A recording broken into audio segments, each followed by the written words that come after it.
What is up, you lovely people? And this morning, as I was going through my messages and notifications, I came across a question from you guys, which I thought was really interesting and deserved to be, I think, a video because, again, I've been getting this question a lot lately, and there's a really good answer. It had me thinking, and I came up with this answer. So, the question was, why do you think high elo players, Diamond 1 Challenger players like myself, DuoQ so much this season compared to last season where we didn't see anyone DuoQ almost in high elo, or it was very, very rare. And this is not just random. This is not just like attendance that came in and people are DuoQing for the hell of it. There's actually really good reasons why DuoQ right now has become viable and optimal to gain elo compared to last season, and why solo queue right now, again, it's not the most optimal way to gain elo. It's really DuoQ now.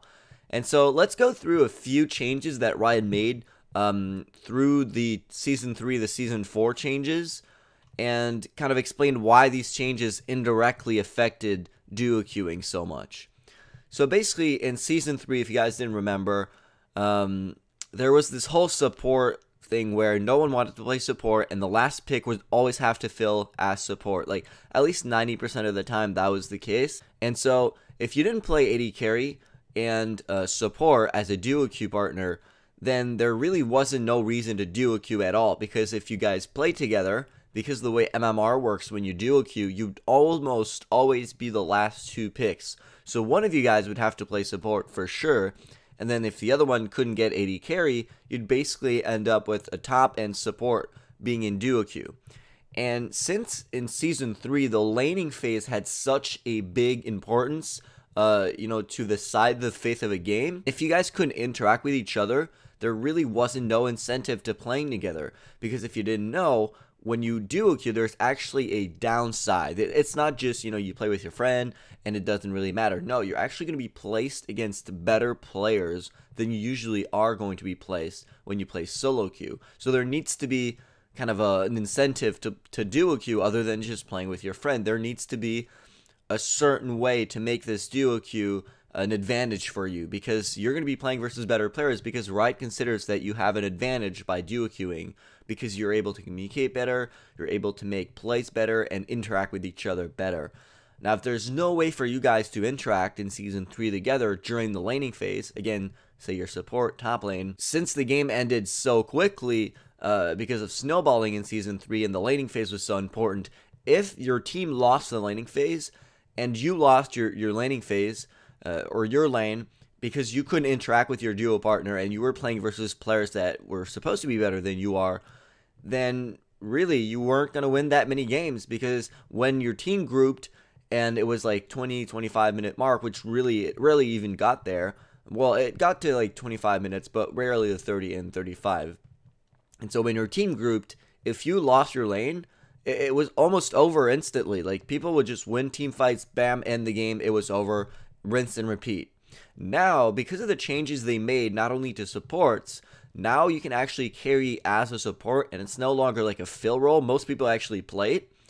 Second of all, laning phase right now doesn't mean as much as it used to because of the XP and gold incomes that come when you are behind as a team. So basically, if you're behind, your team's going to get extra bonus XP from being behind in levels, and extra bonus gold from the dragon when you kill it. And so that's a really good way to come back in games. And there's a tendency right now, we see a lot of people that have trouble carrying by themselves even when they have a lot of kills, even when they win their laning phase decisively, which used to be how you won the game back in Season 3. Just completely dominate your laning phase and then just win the game by yourself. In Season 4, it's not the case.